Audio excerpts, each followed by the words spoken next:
Good morning, Rabbi. Morning, Joe. And I must compliment you on your background. It looks like a very nice place to be. It is. I myself am not in as nice a place, I must confess. As the Thanksgiving holiday is over and the winter holidays approach, I, growing up a Roman Catholic, as you know, uh, uh, used to look forward to Christmas and the Christmas season as the song says, happiest time of the year. Whereas my parents always seemed slightly stressed about it, my father in particular. And as I grew older, I was as the oldest of five children, had to help participate. I remember my passage into adulthood was the year my father woke me up out of bed and said, I have no idea how to put this together. Come down and help me. But we have that in Christianity. Around Christmas time is known for being the happiest and at the same time most stressful time of the year for many people. Is there any equivalent to that in Jewish culture? I couldn't think of any.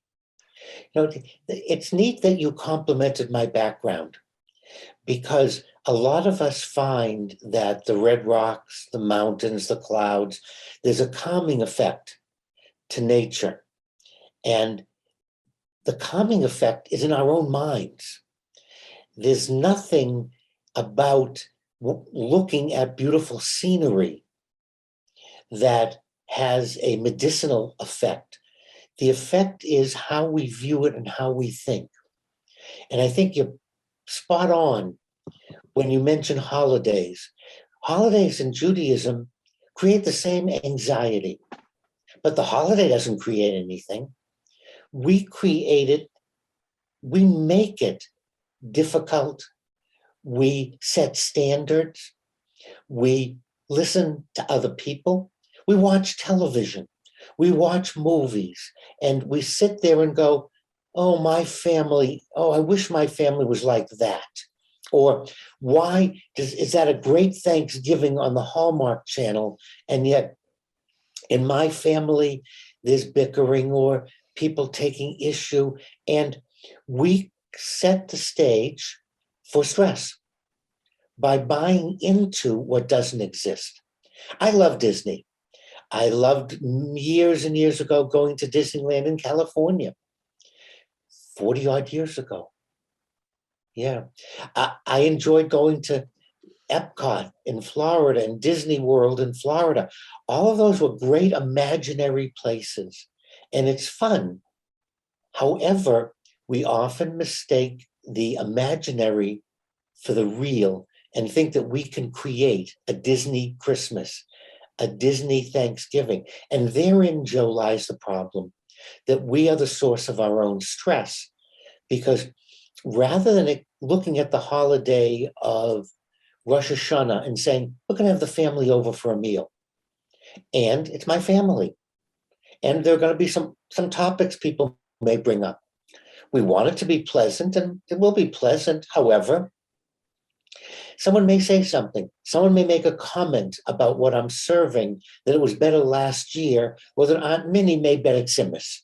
Okay, people are entitled to say that, and it may be true, it may be not true. I don't have to take umbrage. What we need to do is exert some self-control, Joe, and look at all these events that are coming and not set up a holiday that is unrealistic. And the television entertainment, it's unrealistic. This is a virtual background. I'm not sitting in Colorado. That's not my view out the window. And if I look out my window over the golf course with no leaves on the trees, and I look at this background, I go, oh, why do I have, there are no leaves on the, oh, I'm so depressed, I'm so sad. No, look at the golf course. Oh, look at the trees. Oh, but look at this wonderful background. This is pretend. Wouldn't it be nice to look at the background and enjoy it?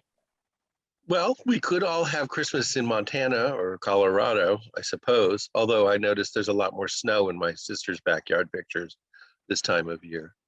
But How much of it is external versus internal? I know one of my memories, it's not necessarily my favorite memory, but one of my most vivid memories of a Christmas was my father going out at 11:30 at night on Christmas Eve, back because he looked around at the presents for all the kids and said, oh, there's not enough for my sister. And perhaps my youngest brother could have another something under there. So he ran out. He wanted to make everything balanced and perfect and nice. And that was his desire. And nobody was telling him that was a rule that he had to follow, although I have no idea what my grandfather used to whisper in his ear. But do we do it to ourselves? Yes, Joe, we do it to ourselves. And I'm also fascinated by people who say to me, oh my God, it's Christmas. I haven't done, and Christmas is coming. I think Christmas comes the same date on the calendar every year. Unlike our Jewish holidays that can shift as much as 30 days. So we can have Rosh Hashanah coming earlier in relation to the secular calendar or later, or Chanukah this year, starting tonight, coming close as Thanksgiving, and in future years, it'll coincide with Christmas. So it's not unusual to be kind of surprised when the Jewish holidays fall. I can understand that, but I really can't understand people not being prepared for a holiday that for 2,000 years has fallen on the same date. Huh, how very odd. And again, that just goes back to what we do to ourselves. Your dad created this idea, and it's perfectly reasonable. I want balanced presents. So start in October, start in September, start after the last Christmas. I want balanced presents. Therefore, I'm going to start my shopping. However, as human beings, we're not great on planning. Well, I was going to say the Catholic Dad Society has a name for people like you. And I have friends who do start their shopping in July and have everything done by September. And I do my best to run over them with cars whenever I can. But yes, I think the surprise part is that our lives have come so full of distractions and obligations and one aggravation over another. And to pitch something for the Roman Catholic side of the field, I always enjoyed buying presents when I got old enough to do it for my family, for my friends. Than I did getting them. I don't actually like getting presents. It always makes, I always feel my gratitude is inadequate for the effort put in. Sometimes it's too much, sometimes it's not enough. But the pleasure of going out and looking for things that people will like was the main experience, the primary experience I enjoyed during my holiday shopping. And that's something that seems to be missing these days. It's not the act of giving, it's the aggravation of having to give. Yeah, well, just to help you, Joe, that's why we're friends, is I love receiving gifts. I don't like giving them. So that's why we're a great pair. You can always give me a gift and I'm thrilled, and don't expect me to give you one in return. So we're a great pair. Again, society, there's pressure, there's lots of things going on around us. At some point, we have to stop and say, hold on. And I think part of our problem is taking back control of our own lives. Yes, there's lots going on and we're very, very busy and we have to prioritize. Nothing says we have to create the priority list that other people do or TV wants us or movies. So we really have to stop and say, what's going on in my life? What am I missing? Gee, this is a perfect opportunity to do an inventory, because if the holidays make me so off-centered, then I'm not observing the holiday. I have to stop and say, my priorities aren't quite there. I'm so concerned with presents, I'm missing the spiritual meaning of the holiday. When my daughter was born, we started buying presents for every night of Hanukkah. And I know that wasn't the original, or was that an original tradition, or did that evolve around the Christmas season? Because I really feel pressured to get 8 presents.